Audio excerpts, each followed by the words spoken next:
Welcome back to It Tastes Like Burning. This is Matt. This is Jesse.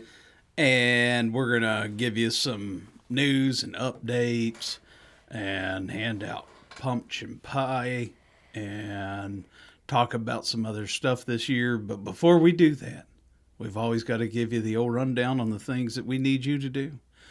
If you always want to reach out to us, you can find us at ittasteslikeburningcast at Gmail, Twitter at ITLBcast.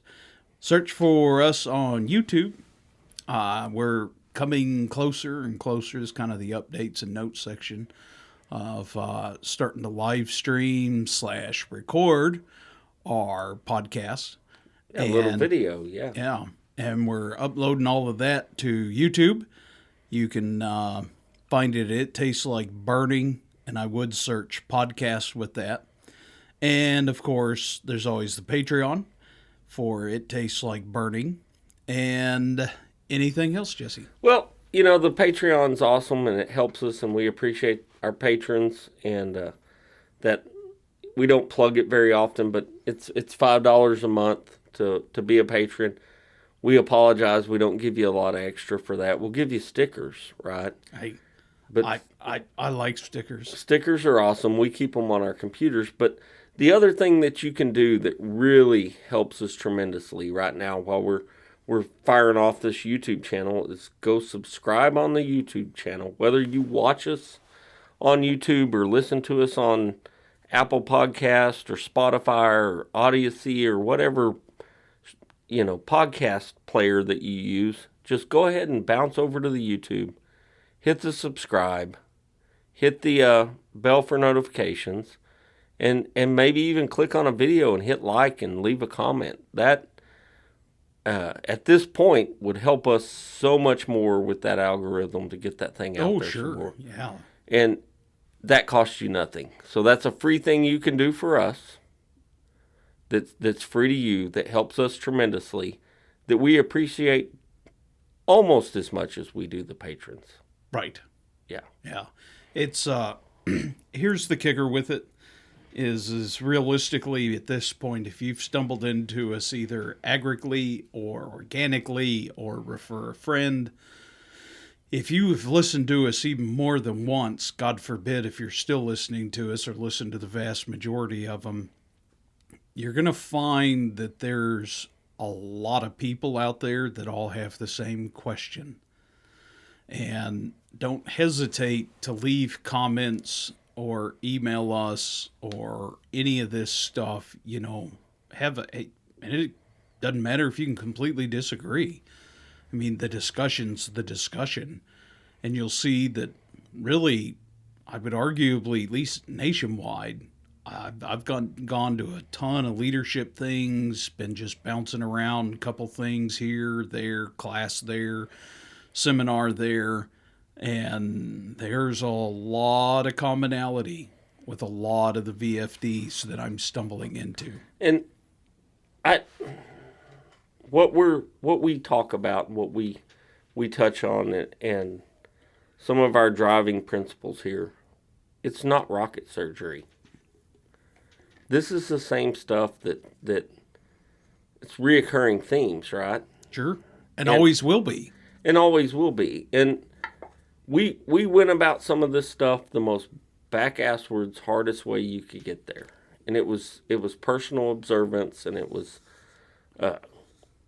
basically diving in head first and with no plan other than we knew that you had to be proactive. Yeah, the philosophy of, well, it changed. Change is good. Yeah. And here we go. Yeah, I mean, I just, really, that's probably the biggest takeaway that I'd tell anyone with what Jesse just said. You can sit there and read and listen and go to and educate and train and write down and take notes. Don't forget to implement it. Yeah. Try it. Got to do that part. And, you know, you don't have to go full bore and implement everything all at once. Pick at it. Pick at it from the periphery. Start somewhere, right? We all started somewhere. We all started basically at the bottom or the beginning, and that's helped us get to where we are today. And what we talk about and what some of the principles and ideas that we discuss, there's folks out there that are echoing the same thing. Right. And we're not revolutionary per se. We're just out here talking about it on a podcast, which is kind of revolutionary. Right. Well, and particularly with the volunteers in mind, because no one is. I one of our big reasons for going and doing this is there's just not much out there in the sense for volunteers. There really isn't. I mean, there's state programs, but those are cleaved out of their career firefighter programs. There is truly not much out there in the reference for the classic volunteer fire department. Well, and even in the volunteer fire podcast world, right? There's some really good ones, and we'll plug some of them. There's the Couplings podcast, which is really good, and there's some good information there. There's the Down to Fight Fire guys up in Canada. I've listened to a lot of these podcasts, but they're talking to you about different things than what we're talking to you about. We're talking to you about how do you grow, develop, and increase your membership. How do you make your organization sustainable for the long term? They're talking about war stories and some different things like that. And some of it overlaps.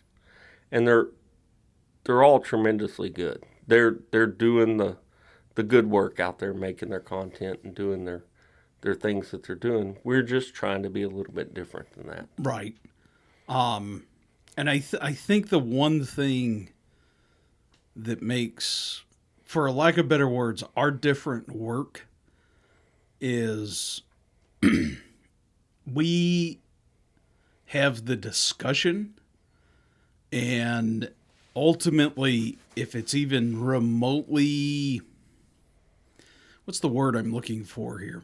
If it's remotely applicable to us and it looks like it can be somehow implemented, we will see if we can wiggle it in. Now, sometimes it's straight up, nope, we're not doing that. These are the reasons why. So some things don't fit, right? Right. One thing I do want to give a quick shout out to, it's kind of funny how I ended up on I can't even remember the name of the organization. It's the Louisiana Firefighters Association. Okay, it's Louisiana Firefighters Association. This happened, let's call it a week ago, and it was posted all over the Texas SFFMA Facebook page.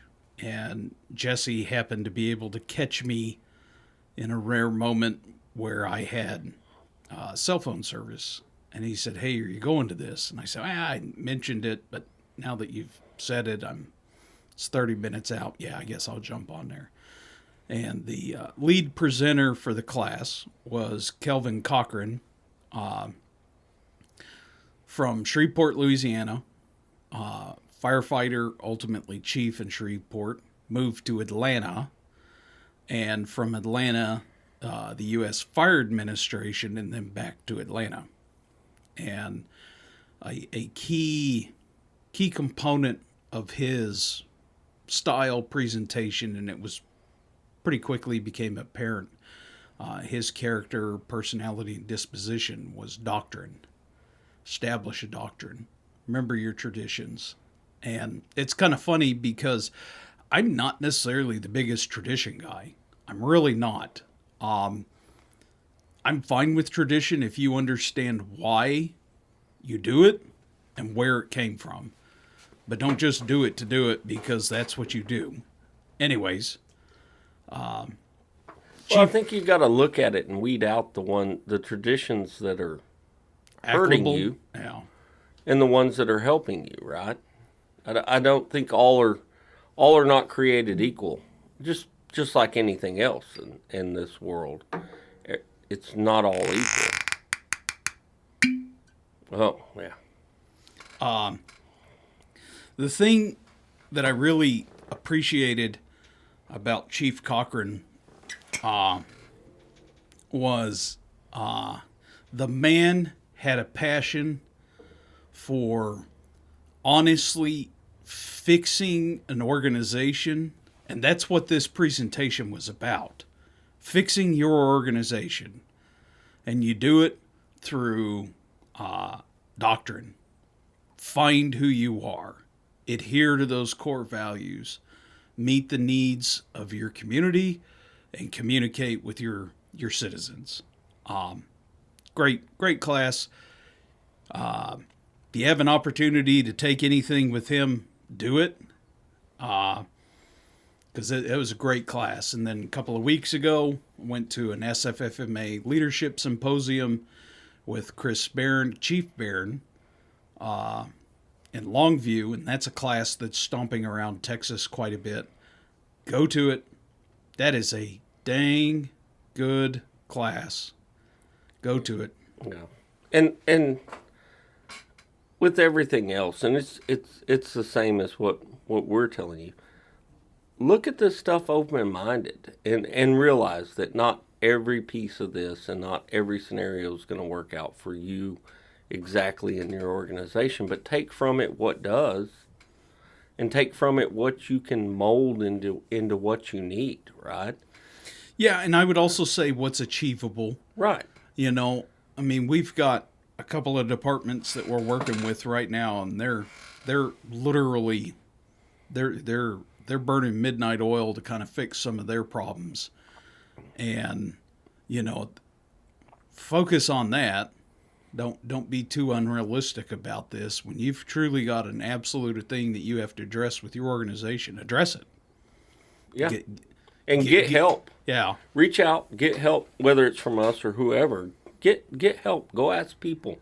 Go look at that department on the other side of your state that's gone through this similar scenario, and ask questions and ask for help. And if you run into brick roads and you want our take, reach out. Yeah. Yeah, we don't have to have you on this podcast to have a conversation, and we're willing to kind of dig down and help you out on stuff. Now, granted, that's a phone call or two. That's not a week of going to wherever you are and hanging out and visiting. That we kind of gotta get a little coin for that, right? Yeah. Well, at least a sock full of nickels. Yeah. But it's available. Right. It's available for anybody. And just, you know, for the full discretion, we're going to ask you to join the podcast and talk about it. And if you don't want to do that, that's perfectly fine. And we're going to ask you if we can generally relate to your story. And when I say general, I mean, we don't even need to mention the state. Because, again, the purpose of this is to talk and help each other. Because I make the assumption, and maybe it's not a fair assumption, that the thousands of folks that are out there listening to us every month, they're not listening to us because they know what we're saying and they agree with us, right? Right. They're listening to us because they're looking for an answer. Right. And what we record and what we put out as content, and truly it's content. We're content creators at this point, right? What we put out as content may not be the exact thing you're needing. We can work with that. Like we have opinions. We told you that they're all wrong. Right. Just ask us and we'll throw that out there. You know, we've got globally, there's people listening to us from most of the globe. Why? I don't have any idea. I'm hoping that the people in China are trying to learn English from me. I truly am. But the Australians or the Irish, Germans, like they're looking for some kind of answer. They're hoping that they find some snippet that's going to help them in their endeavors in their department, in their organization, or they wouldn't be listening, and they wouldn't be listening over and over and over again. Like we're not that awesome. No. Our voice, we have. I make the joke that I have the voice I have the face for radio and the voice for print. Right, so it's they're not listening to hear my voice. Now, Matt, they may be listening to hear Matt's voice, but trust me, he's got the face for radio. Yeah, 100%. 100%. So, and if you want to see that, bounce over to the YouTube, and it's on there, right? You can see the video of us muddling through our first actual video with us in a split screen. But it's one of those classic things where, you hear a voice for a long time, like a voice actor or something, and then you finally see their face, and it's a disappointment. It's that multiplied by 1,000. Yeah, but it's worse. Why does his eyes look different directions? But in all seriousness, that's what this is about, and we've enjoyed this journey. I mean, I've truly enjoyed this journey. We're bouncing on into the 2-year mark, March 26th. I know that day because we published our first episode on my daughter's birthday. So it's hard to forget that day, right? I can promise you I don't remember that. Yeah. The only reason why I remember is because it correlates to something else. But so we're coming up on March again, and that'll be a solid 2 years behind us. We're almost to that 2-year mark, and we've had some of the best interactions and some of the best people that have reached out. Some have chosen to not get involved in being on the podcast. Some have chosen to be on the podcast. Some of you, I truly apologize because I've dropped the ball on some of the guests that we've had interest in being on the podcast, and we'll eventually figure out how to make that happen and get the timing right. Most of it's timing issues, right? We're sitting here on a Thursday evening before we're going to publish this, hopefully tomorrow, because we're a couple weeks behind doing what we normally do because life. And it's the same thing with everybody else. And when you start bringing extra people into it, it's even more difficult. Yeah, well, frankly, I had to get the hell out of town. I realized that before I left town for 2 or 3 weeks, that in the last year and a half, I've left twice. Yeah. 3 times, sorry. Once in June for 4 or 5 days. Once in March for a weekend. Once for Longview for a weekend. Yeah. Yeah. I get away way more regular than that. I do a lot of work out of town, so I bounce out of town for 2 or 3 days, 2 or 3 times a month. And my wife and I like to travel a little bit because we're empty nesters and go do things that we do together that takes us away and do different things. But Matt gets stuck here most of the time dealing with the grind, and it's truly a grind, right? There's always some kind of drama. That's probably the best way to put it. There's always drama, and there's always drama in your organization. We know that, right? Oh, yeah. We've had tons of people reach out to us, and some of it's truly horrific, right? It's like, oh my God, how in the world is that happening? Like, who has let that happen? How is that even possible that could happen? But some of it's just drama. And you got to weed through some of that and realize that some of it, in the end, doesn't truly matter. I'm a big fan of there's a big difference between gossip, rumors, drama, and actual problems. Gossip's whatever. Rumors, I absolutely have a loathing hate for. Drama, sometimes you just need to let it play out, and sometimes you need to intervene. And then there's actual problems. Now, the one thing I'll give a huge benefit to my organization is that they're generally really, really good, all the members, about keeping the gossip and rumors away from me until I need to know. And then usually at that point, we're at the problem part. Yeah. So I'm very thankful for that. I don't get caught up in it because I refuse to, because no one's happy when I do that. And I'll give you a classic example how I handle that. And the reason I don't deal with it now is because this is how I handled it very early. Our previous chief, he had a tendency to actually stoke the fire a little bit and encourage the drama and the animosity between people. And what I would do is the membership was conditioned to still do that with the new chief. So what they do is they'd catch me and start, complaining. Did you hear? Yeah, start stating or griping or complaining about, Dingus McGee. And I'd be like, hey, hold on just a second. I'd pull out my phone and I'd call Dingus and put him on speaker and be like, hey, Dingus, Skippy has a problem with you. He says this. Go ahead, Skippy. Tell him what you think. Of course, you get this blank, horrified look. And it's like, you don't have nothing to say? Okay. Sorry, Dingus. It's over. Yeah. 2 people did that too. And oddly enough, that died. Done. No mas. Yeah, and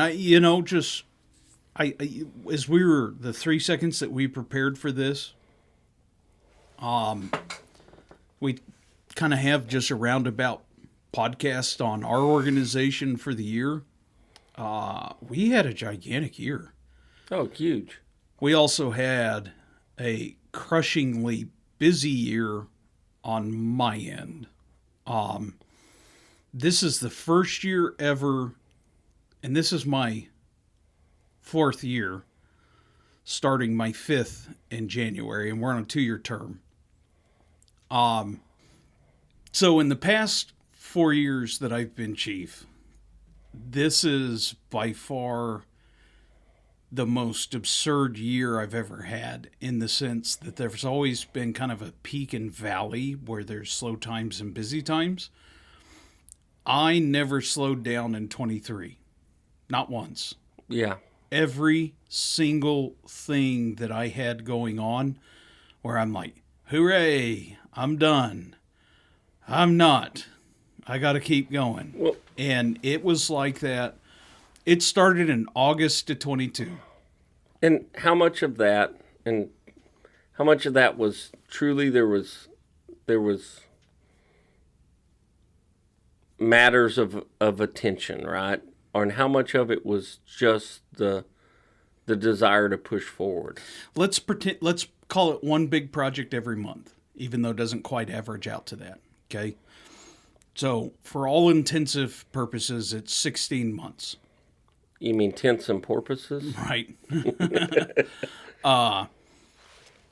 Of those, of the 16, I only had one, and it was a barn burner, where it was a problem. And it was a big problem. And by big, I assure you, bigger than any problem that you've had. I'm sorry. It was terrible. That took all hands on deck, and it could have been exponentially worse, and it wasn't. And that's the one negative, bad, non-progressive, non-forward step for the department that we've had. All year. All year. All the other 15, every single one of them was a major thing, positive, for Pushing the enhancement of the organization. Yeah, pushing forward. And so that's one of those things that reminds me of a conversation I had the other day with another department's leadership that made the comment, right? Guy comes in, makes a comment. Y'all's trucks are always clean. Your station's always picked up. It's always nice. It's not in disarray. It looks presentable. How do you guys do that? And the simple answer was, it's pride in the organization. It's not something that we're dictating or cracking a whip on, right? It's pride in the organization. And the pride in the organization transfers back to what Matt's talking about. Even with that one event that was truly difficult, right? You have the organization standing behind you and standing behind itself to where that all hands on deck moment occurs. It's truly all hands on deck. Right. Yeah, and I explained it real eloquently that day, but I don't know how I explained that it's not just the pride and ownership thing. Although that's a big piece of it, right? It's that having skin in the game. That's it. That's what I was going to say. That's the whole pride and ownership thing is that our members are vested in our organization. That's it. I'm telling you. That's it. The membership, top to bottom, left to right, to center, every facet, every age, every gender, every sex, they're all vested in the organization. How did we accomplish that? We allow them to do stuff. Yeah. Yeah, and don't misconstrue that as like they're all in agreement 100% of the time, because that's far from the fact, right? Oh, yeah, Christ, no.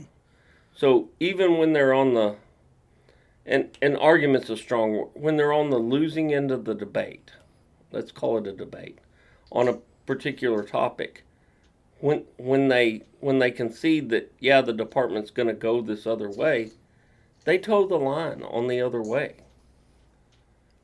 They don't continually fight it from the backside and off of the margins, trying to wreak havoc. Like they toe the line. And I can tell you why that happens. Because on the back end of that, I spend the time, energy, and effort to explain to them why. Well, and I think the other members expect that of them, right? Right? They expect that, hey, you were outvoted in this motion. We expect that you're going to support the decision of the department. Right. And they don't accept, as a whole, anything less than the full support of the department. And I think that one thing, and I don't know the magic. That is time, energy, and effort that makes that happen. Well, but I mean, here's the deal though. I don't do surprises on the membership. Like if there's something that we're going to do, we talk about it at a business meeting. I have hours of conversations before the said thing is done, before it ever becomes a thing. And oddly enough, so that when you go to a business meeting, you don't have a 47-hour business meeting either. It's a 3 to 8 minute discussion, because we put the time, energy, and effort on that specific thing to make sure that people had their questions asked, their concerns addressed, and more importantly, their misgivings, issues, whatever, heard. And still allowed the opportunity to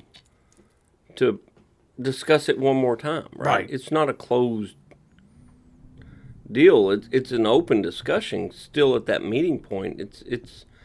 It's they truly have the opportunity to say, hey, I don't agree with this. And this is why. And then on the back end of it, whatever it is, that they have the opportunity to, it's their choice, right? They have a choice to either be supportive of the decision and the will of the department, which we've talked about before, or they have the decision to be obtuse. Right. And then the other part of that is we don't attack them in the meeting, sitting there being like, look, I already explained this to you. Yeah. I shouldn't have to explain this to you again. I can explain this to you, but I can't understand it for you. Yeah. That was a vicious quote. But yeah, it that's important, and that's what gives the buy-in, right? Right. And that buy-in is kind of the key to the whole thing. So when we come out and we say, hey, we want 25 more members by, quarter two of 24, we get buy-in on that. Right. When we say we want to do something, we get buy-in on it. And it may not be all the way across the board, but the ones that dissent doesn't sabotage or attack the majority. It's not that way, and I see that in organizations all the time. Yeah, I just... And the kicker is it's not like I have a bunch of sheep either. No. Let me tell you, I have plenty of members, particularly older members, that have a very different of opinion than generally the direction that I'm taking the department versus what they would like to see done. The difference is, and to their credit, they understand that I know politics, and I have no problem beating them to the punch and talking to everyone. Well, it's not just that.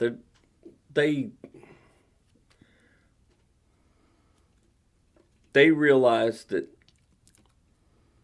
sometimes their personal reasons for something is not necessarily the best path for the department as a whole, right? Right.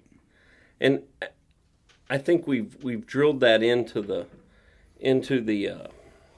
organization, that you may personally not like this, but that's your personal thing. It has nothing to do with what's right for the organization, and putting the organization ahead of us as individuals is kind of that ultimate form of service, right? Well, right, but I would argue that's... Talk about leadership, management, whatever. To me, and this is me speaking, and I talk about this with our newer members.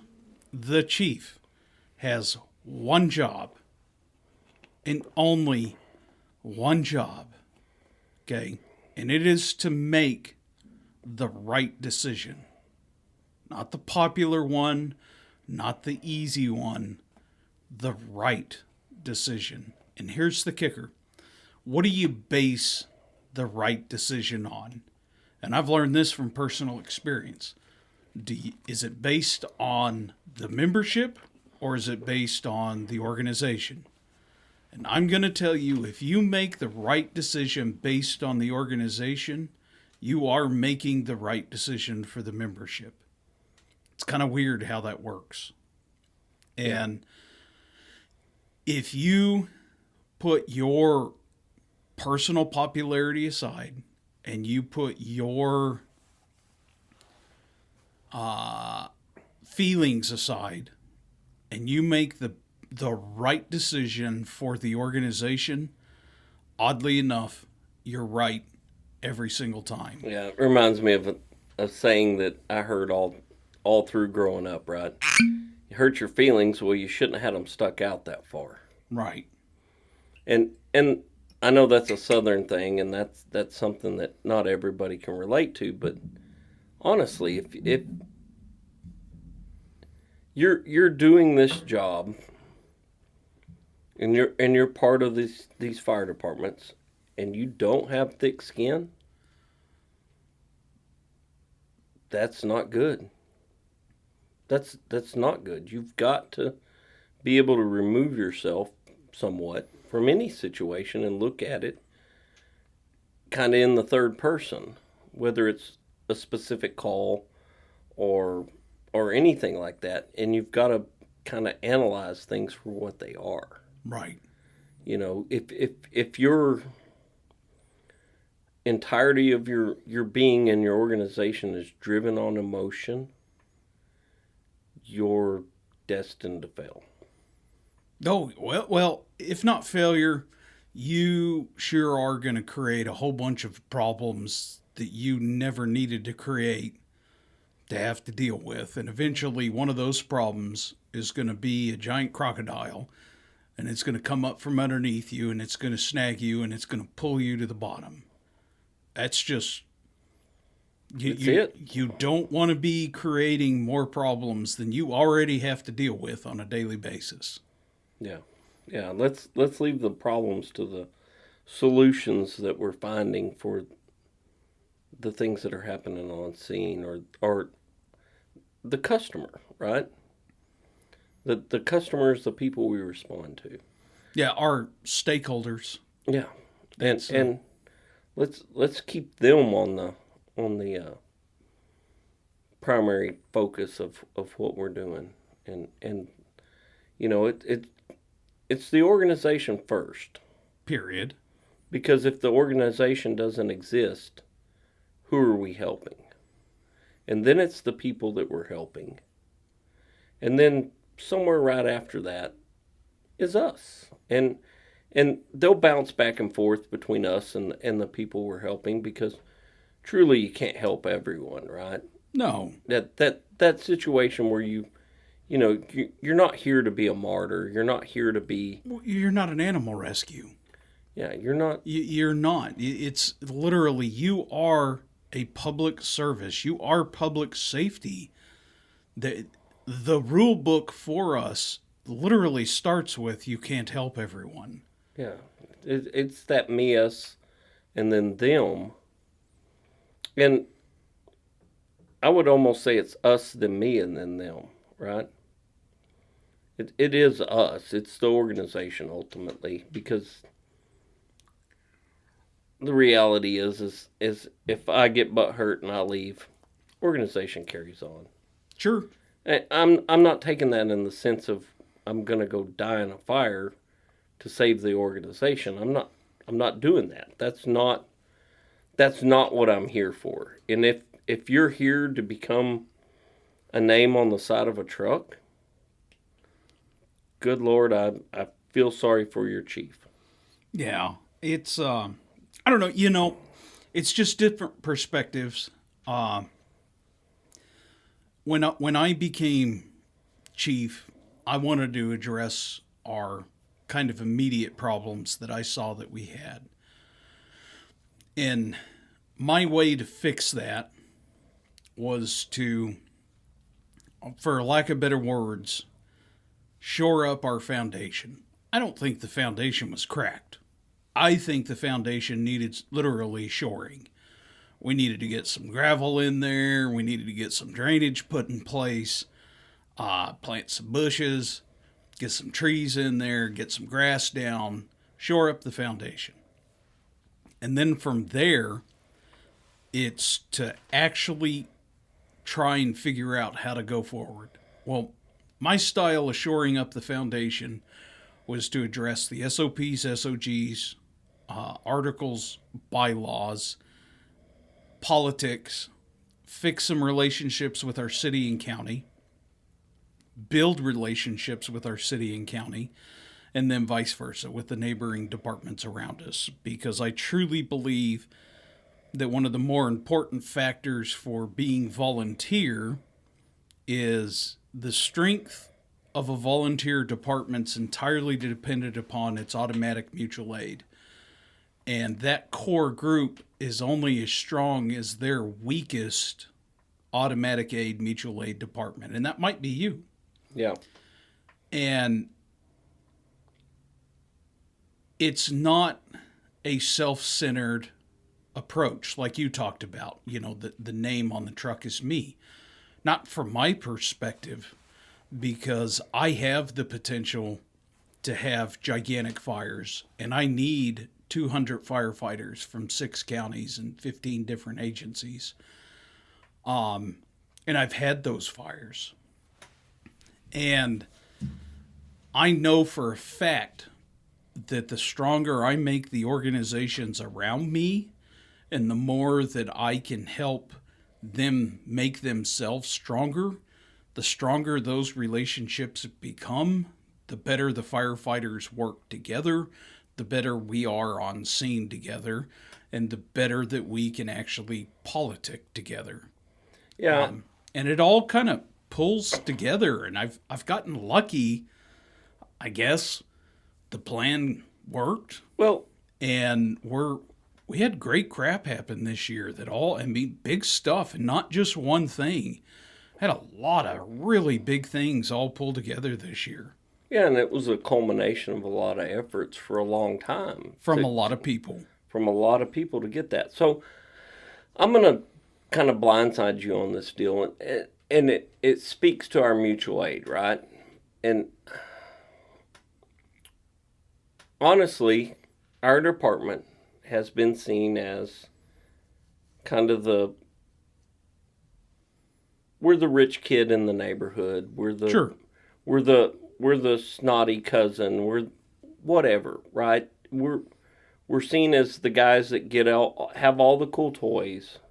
We have all the oh wow, that was loud.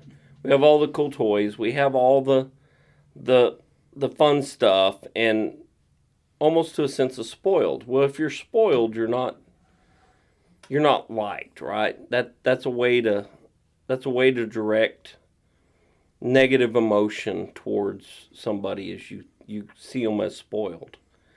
And this podcast is as dumb as it is, and our reflection on our thought processes and more specifically your thought process has bridged a lot of that animosity, is what I guess you could call it, from some of our neighboring departments that always saw us as the spoiled rich kid.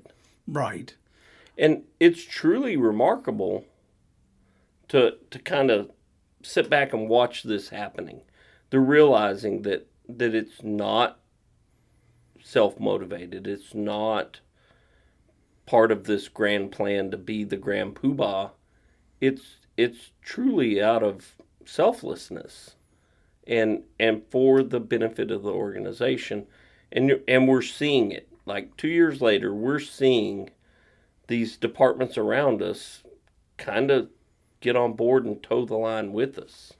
Whereas before they weren't necessarily, they were always amicable and always good mutual aid and all those things. They always did the things that you needed them to do, right?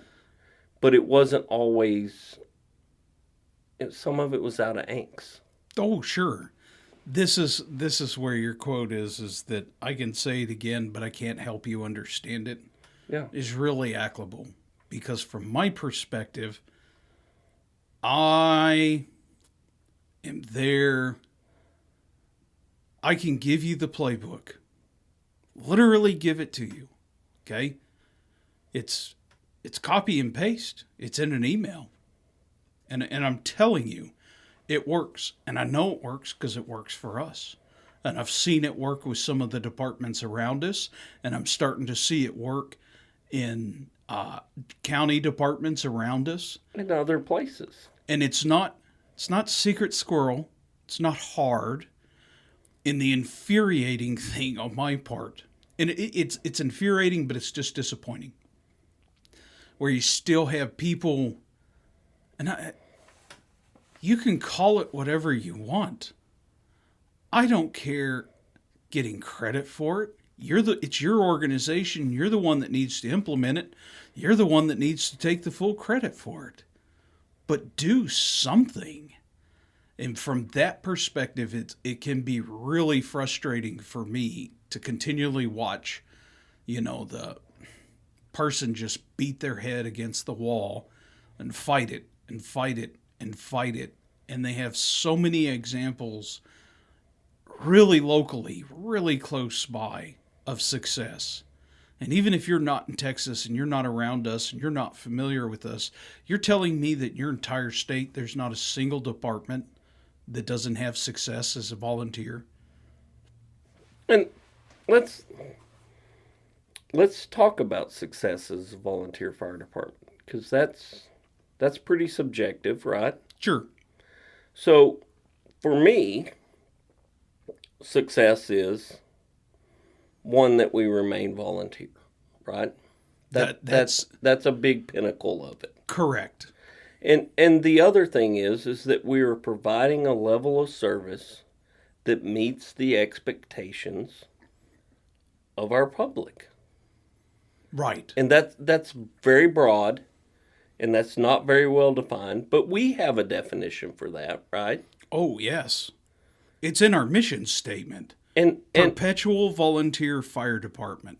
right. Perpetual. And if you don't have a definition for what is maintaining success or being successful, if you're trying to achieve that, if you don't have the definition for that, that's just as good as not having stated goals, right? Right.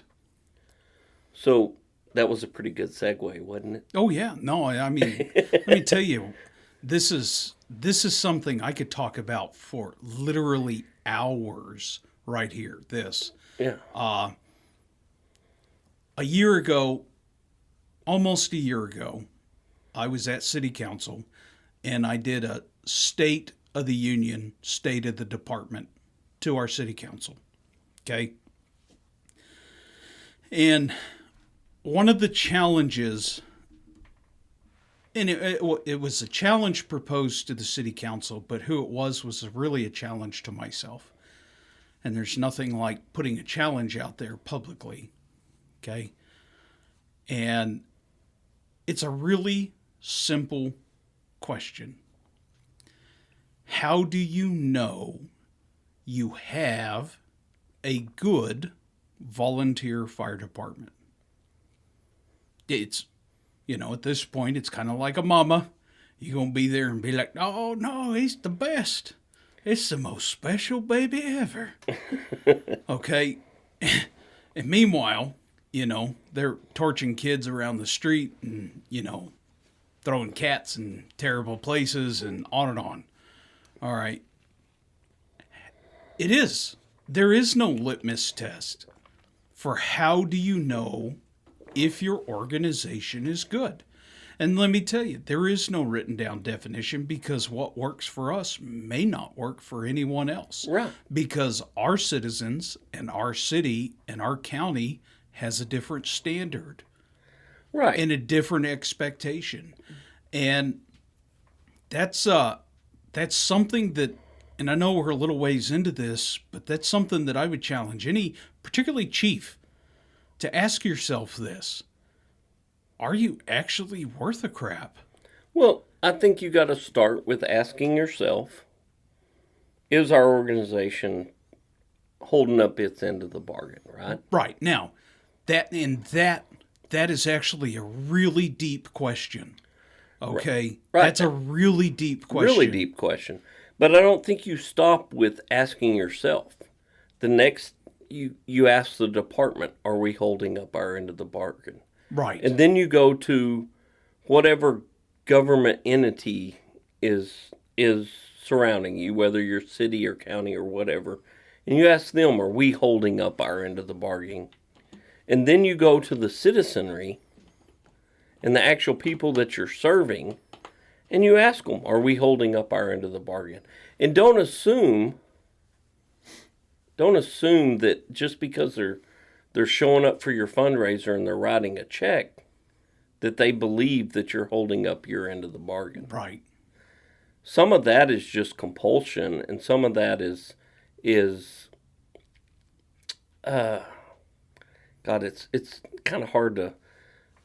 Some of the donations you receive from the public, or they have to do that to basically wave that as a flag that they did it, right? Right. That's or a public. You're the only option. That's a public standing thing for right. an individual or an organization, a business usually that gets to say that they donate $1,000 or $5 or whatever they do. Right. And that's not the litmus test. The litmus test is also not, we ran 200 calls this year, or 400 calls, or 4,000 calls.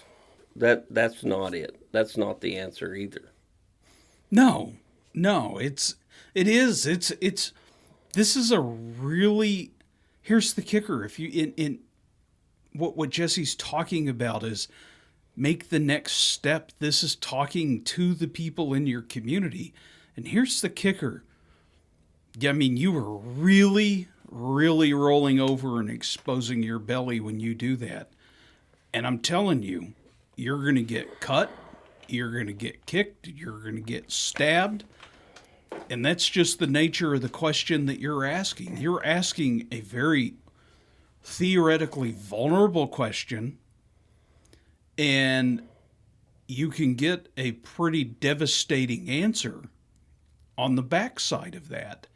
And the kicker is it's not personal. You can't take it personal. You asked about the organization, and the community responded honestly.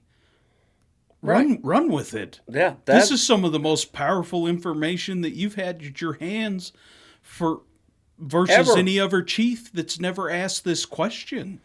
And you could make, going along the lines of what Jesse's talking about with donations, you are being open, receptive, and if you even make the most half-assed attempt to correct what they addressed, what do you think that person's going to do on the next go-round of donating? Jesus, it could be a huge implication for you. And it boils down to the politics are important, Well, and it's not personal, and you need to actually interpret and judge and guide the organization off of that information. and go 180 degrees off of that, Matt. And say the feedback you get is, you guys are doing a good job.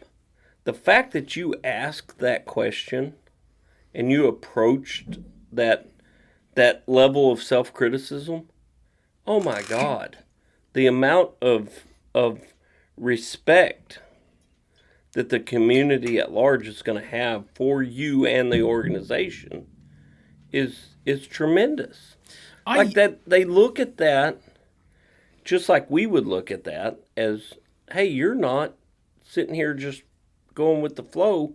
You're looking to improve things, or you wouldn't be asking for this. It's just the way I operate. I already forgot that this has happened. So I was talking to someone who in our city, community, county is an important person. And figuratively and literally. And while we were talking, a citizen at large kind of bounced in for a conversation also. And they know me, but they don't. And they started asking me questions. And they ended up, and I was trying to scamper out of there because I knew just the setup on all of this was not the time to be there. And like, no, I get dragged into this. So I start talking.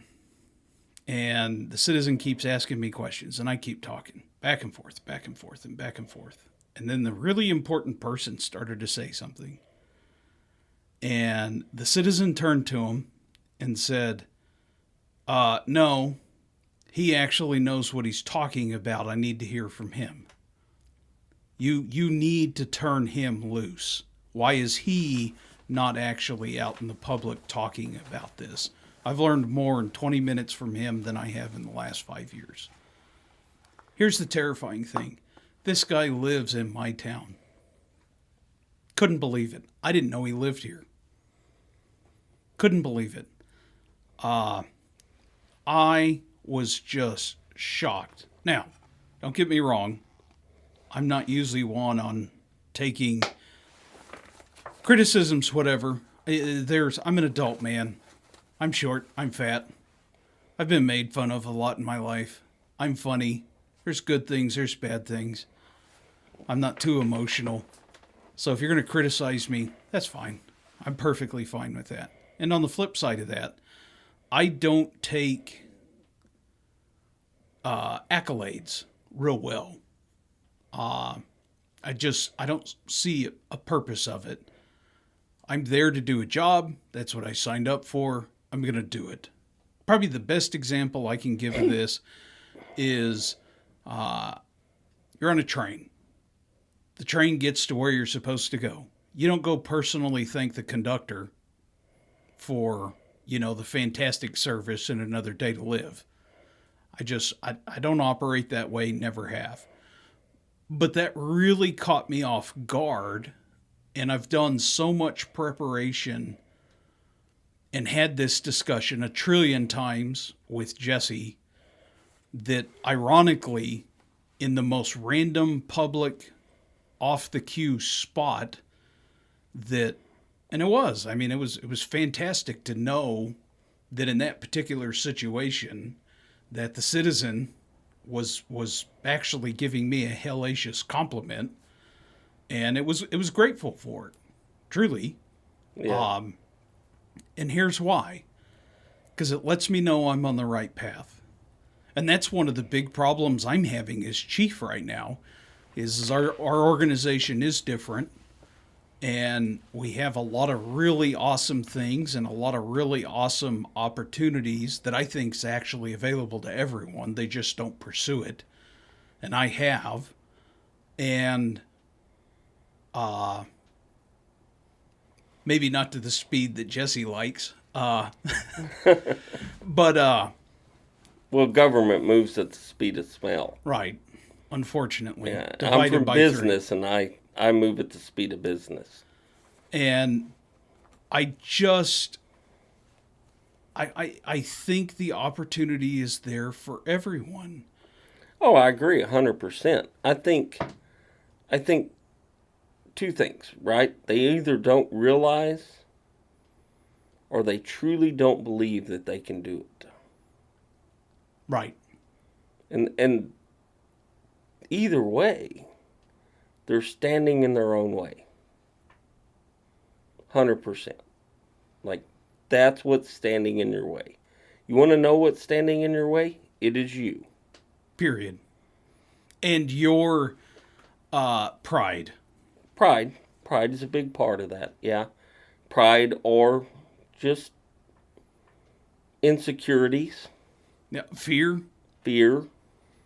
Or just not truly paying attention. Yeah. Or obtuseness. Yeah. If you're that obtuse. Yeah. If you're that obtuse, you're not listening to this. I can guarantee that. Yeah, no, that's not our demographic, right? It is not rocket science, and it's. I think that for you and I, it's generally who we are, right? We were brought up to look at things in the manner that we look at them. We learned, we were conditioned that it's just who we are. Well, both of us we come from, oddly enough, we kind of come from the same background, but completely different backgrounds. Both of us grew up, on working families. Both of us worked. Both of us pursued our own forms of education. Both of us became experts in our relative fields. Both of us then got into the fire side of it. And both of us, on a pretty short track, advanced in the organizations, prospectively. And personality, demeanor, there's quite a bit the same there too. The biggest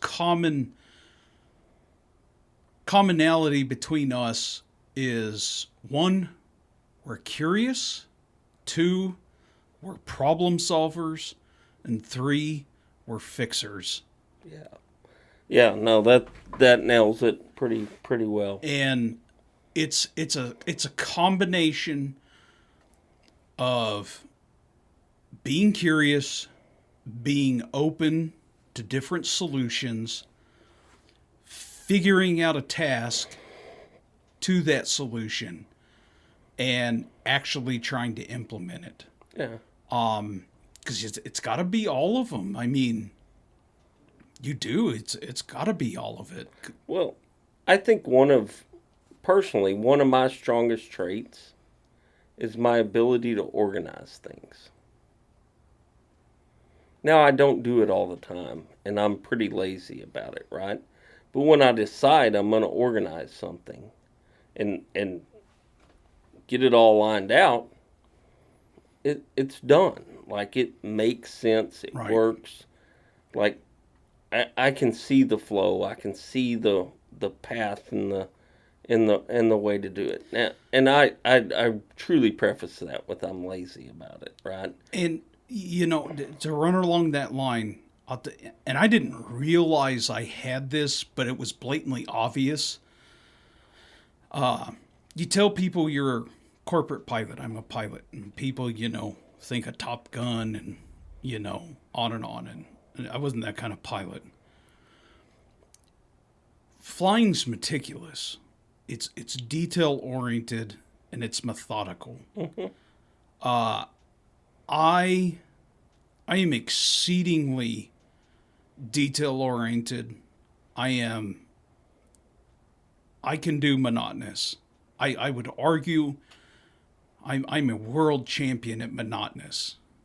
And I can sit there through the long and boring knowing that there's a goal or a task to be accomplished at the back end. Well, and it's all those cliche sayings, right? It's the devil's in the detail, and it's the details matter, and it whether it's flying or my business or the fire department, it truly is the details, right? Right, but to over analyze this, because again, I think people need to understand what goes into different types of chiefs. And I'm telling you, you're going to find a commonality in a lot of chiefs out there. I'll be brave and say successful chiefs. What are some of your other hobbies? What are they, Jesse? Yeah, woodworking. That's fast. Mm-hmm. Building a ukulele. Yeah, canoes. Fixing old, rusted out, broken down machinery, completely restoring it. Yeah. A podcast. Yeah. What is it that you always say that I have the patience of Job? Yeah. No, I'm truly a very patient person. Like, I have my rants and my raves, and I can throw somebody sometimes farther than I can stand it, but at the bottom end of it and the true base of it, I am actually very, very patient person. And that lends to my ability to coach people, right? I'm pretty good at coaching people. I'm pretty good at getting people to do the things that, A, I need them to do, or B, they don't think they can do, through coaching them. Right. And at the end of the day, that is truly the core of this discussion. You can't do it by yourself. Stop trying. Find the people that you can help and have them ultimately help you. Yeah. Because if you're trying this by yourself, you're screwed. I know we've mentioned it in the past.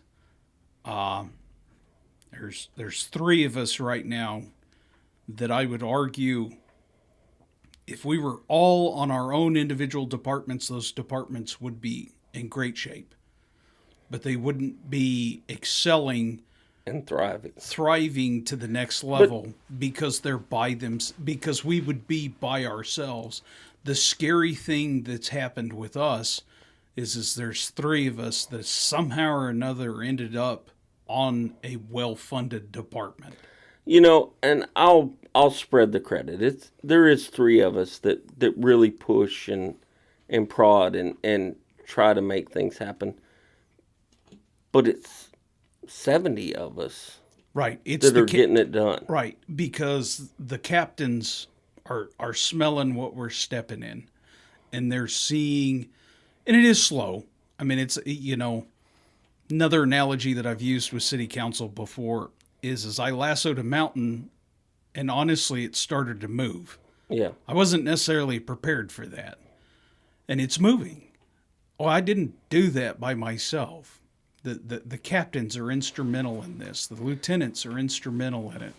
The coordinators are instrumental in it. The memberships, yeah, instrumental in it. City council's instrumental. Commissioners are instrumental. Our automatic and mutual aid, they're instrumental.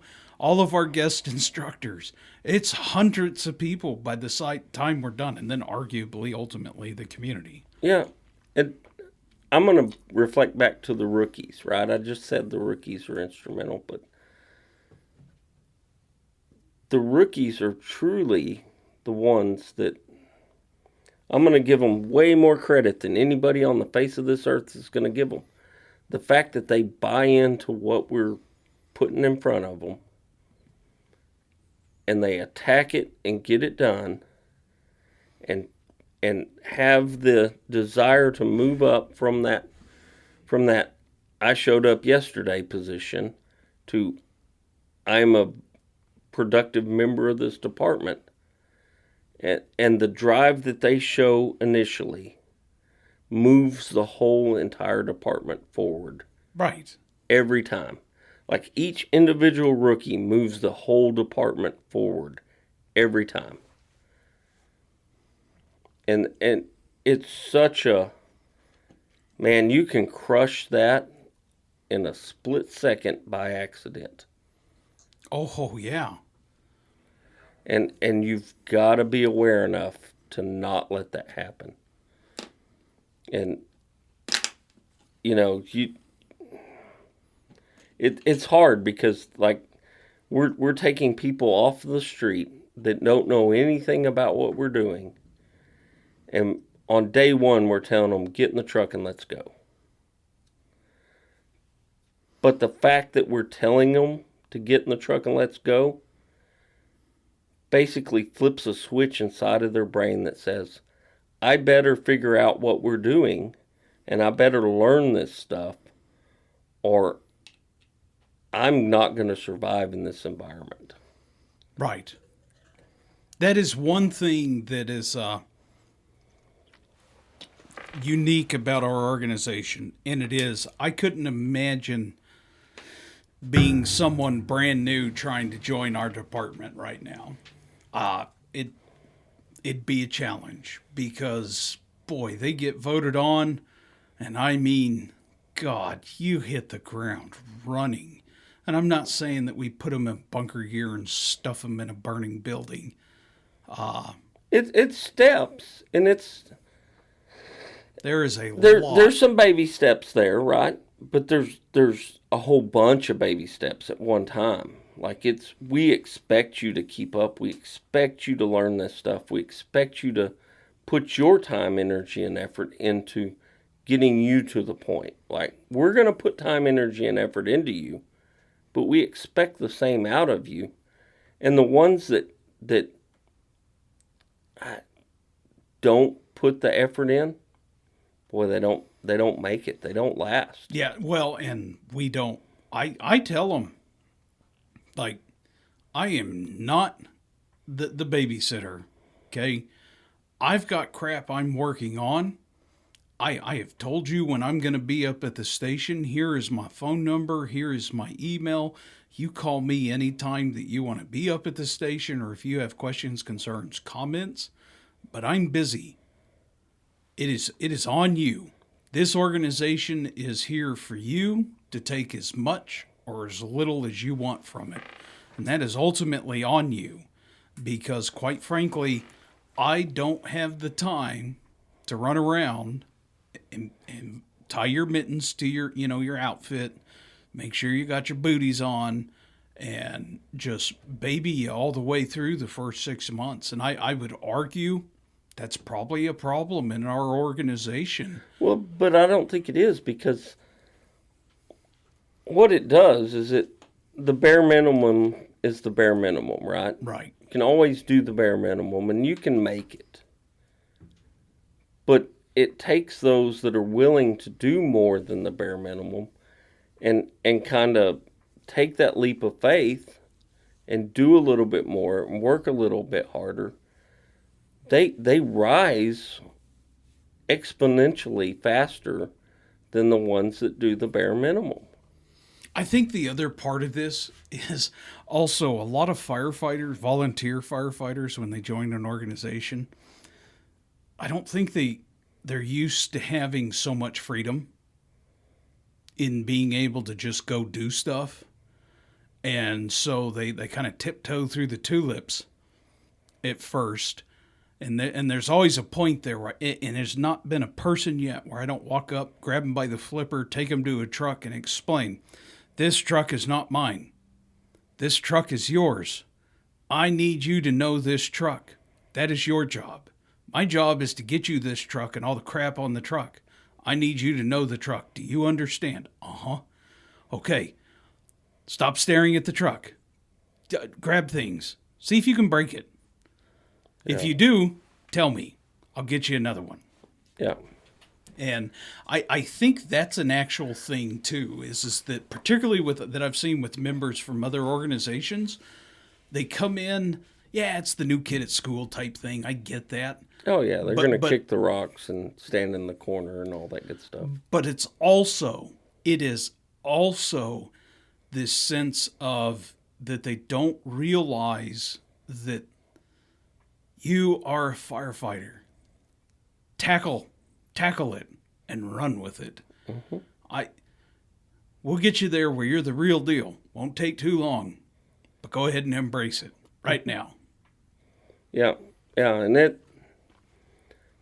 it doesn't just help them. It helps the people that came before them, and the people came before those people, because I can't say we have droves of people. We don't quite have droves, right? But we have a steady flow of people coming in every month. And the majority of them stick around. The ones that don't stick around, it's either not what they thought it would be, or they move, or life takes them in a different direction. It's not usually, and it occasionally is, the fact that the organization and them weren't compatible. Right. I've only had two, and oddly enough, they were recent. I've only had two people join this organization where they were not incompatible. I knew they were not compatible the second we were doing their interview, and within, I don't even know if it was 48 hours. Yeah, they're done. They're done. Maybe 72 hours. When you join our organization, you get a 6-month probationary period. There's two people that can relieve you carte blanche immediately without questions. That's the chief and the training captain. And my whole grand time as training captain, I think I've maybe walked 2 or 3 people out the door. And that was a first for me as chief. Yeah. Quite frankly, they had no clue what the hell they were doing, talking about, or even what end of the fire truck went down the road. But they thought they did. And their expectation and understanding of their abilities was not cutting it. Yeah. And quite frankly, I have such a good thing going forward. I won't exactly say that I'm the most people person on the face of the earth, but I have a pretty good read on people, and I'm not going to put up with blatant incompetence. Yeah, or just an unwillingness to toe the line, to conform, to embrace. But I'll counter this. I'll counter this. We need to just sit down with them and do a little bit better explaining. But here's the kicker. That did happen. And I'm still getting the retarded questions. Well, and statements. It's not just that. the entirety of the information, that's strong, right? A lot of the information you need to know coming into our organization is literally right at your fingertips, right? And it's written.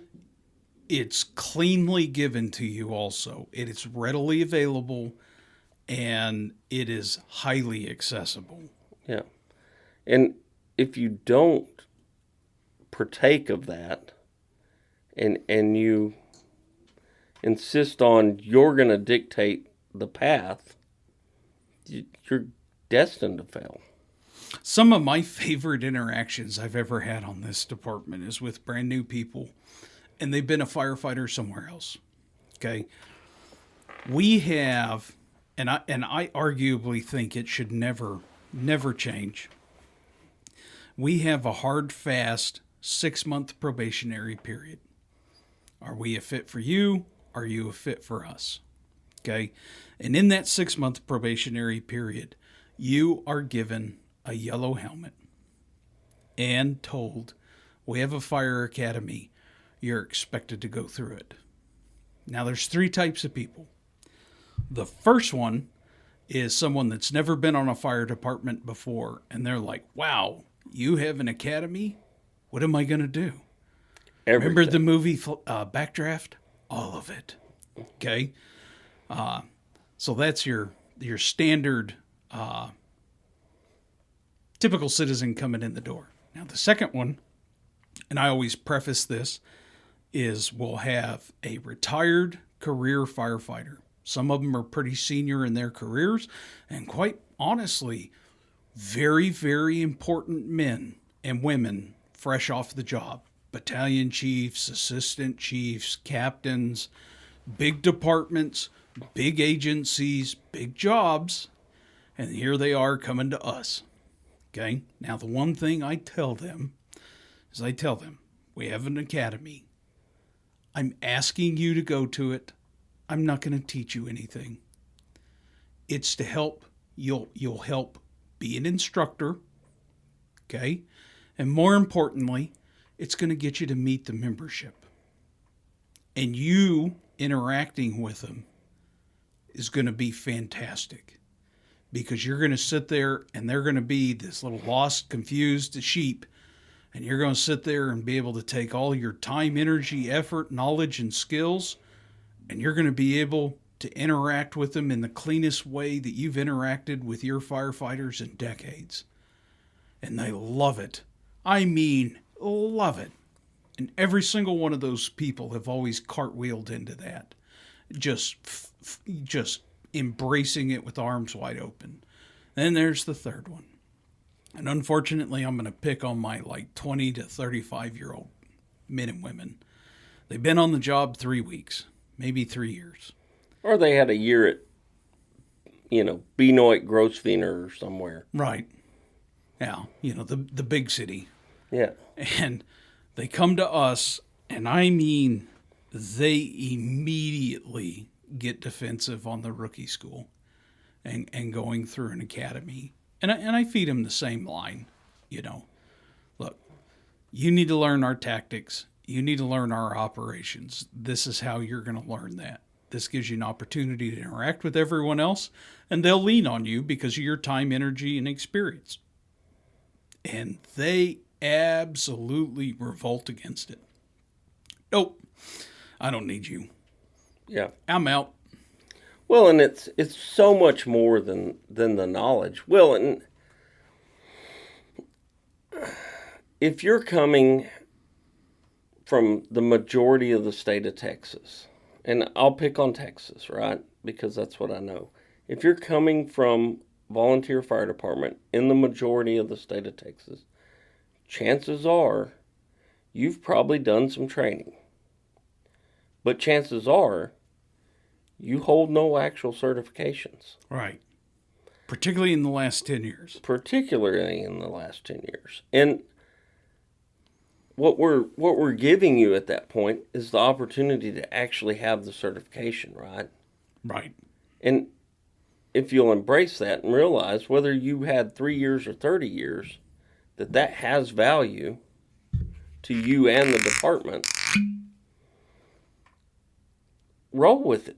We're in such a unique time and situation in Texas specifically, due to a long, I'm going to call it a dry spell, right? Where our certifying organization had a rough go for a long time. That's kind. That's very kind, right? Okay. No, I'm sorry. I'm going to correct you on that.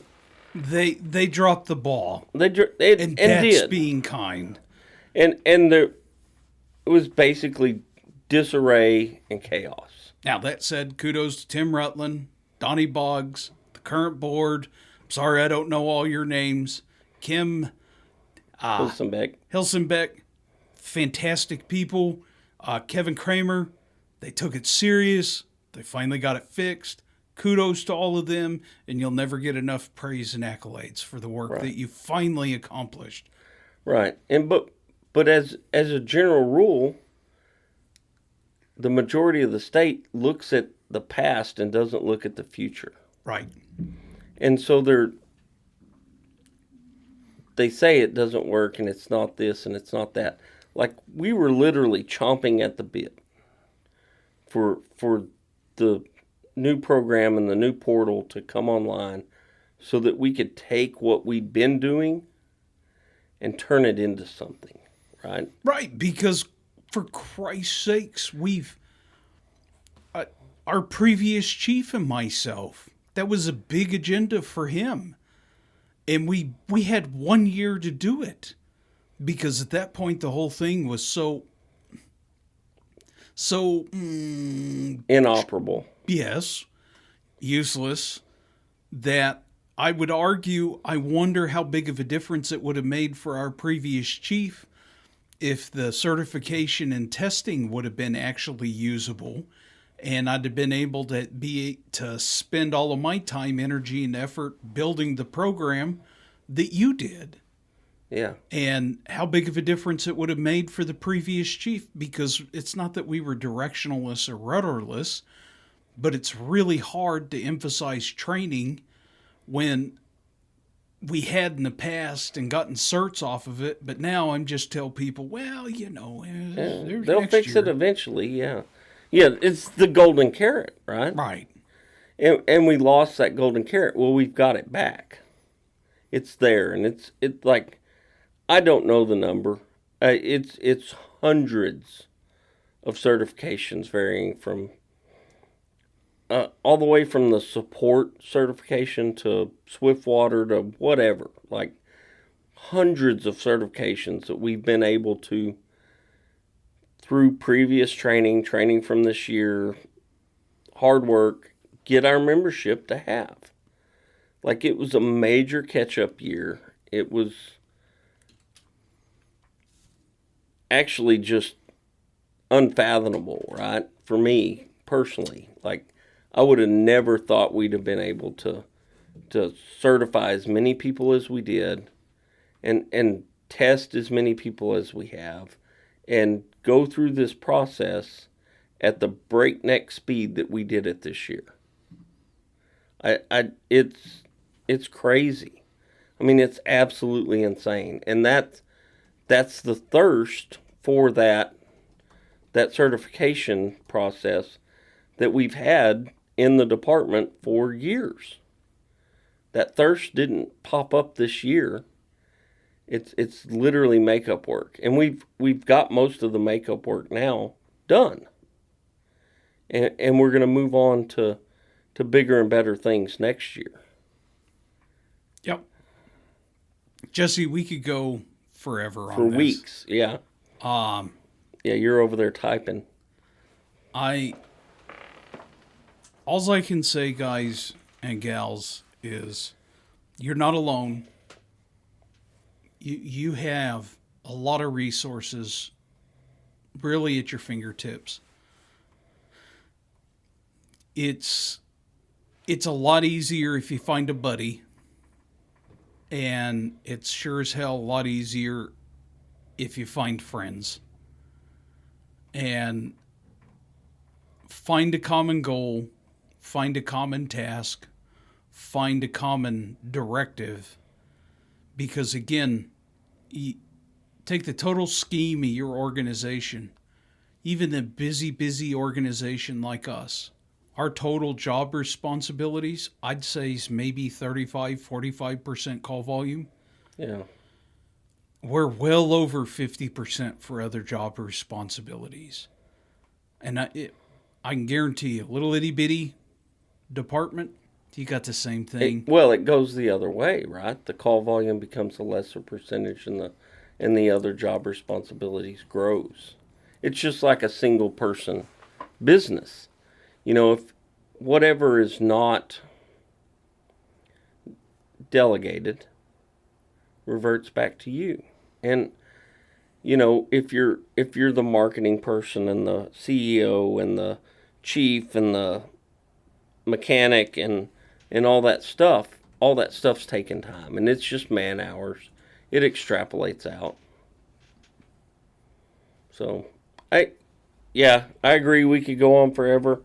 We've definitely talked about this. There was a lot of things we wanted to address in this, and I'll touch on the fact that Matt just said you've got to have that plan and those goals.